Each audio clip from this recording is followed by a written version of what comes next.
সরকারি দলের দায়িত্বপ্রাপ্ত মন্ত্রীরা যখন কথা বলেন তখন আমরা আমাদের দেশে তেমন কোনো সমস্যা খুঁজে পাই না। আমরা চাই খাতায় যেটা আছে বাস্তবের জন্য সেটা প্রতিফলিত হয়। ইমার্জেন্সি কখনো নোটিশ দিয়ে আসে না, ইমার্জেন্সির মতোই আসে।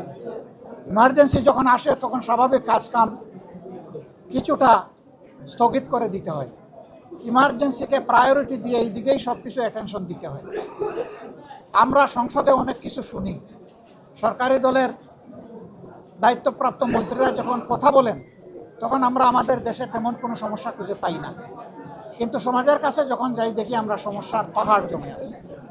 আপনি যেটা বলেছেন কে কোন জায়গায় গেলেন না গেলেন এটা তাদের ব্যক্তিগত রুচি অভিরুচির ব্যাপার।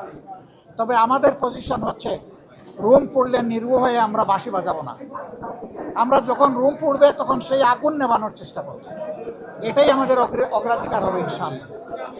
আর সারা দেশে আপনারা যেটা শুনেছেন, আমরা সংসদে প্রশ্ন করে জানতে চেয়েছিলাম যে খামের চিকিৎসার জন্য আইসিইউ দরকার হয়, সেই আইসিইউ আছে কিনা। বলা হয়েছে আসে। আমি একজন চিকিৎসক হিসাবে সাক্ষ্য দিচ্ছি, বেশিরভাগ ক্ষেত্রে কোনো আইসিইউ অস্তিত্বই নাই। আইসিইউ মেনটেন করতে হলে আগে আইসিইউর রিসোর্স পার্সন ট্রেন্ড আপ করতে হবে, যাদেরকে ক্রিটিক্যাল কেয়ার স্পেশালিস্ট বলা হয়। সেই ব্যবস্থাই তো বাংলাদেশে গড়ে তোলা হয়নি। এইটা একই সাথে গড়ে তুলতে হবে এবং এই নিডও ফুলফিল করতে হবে।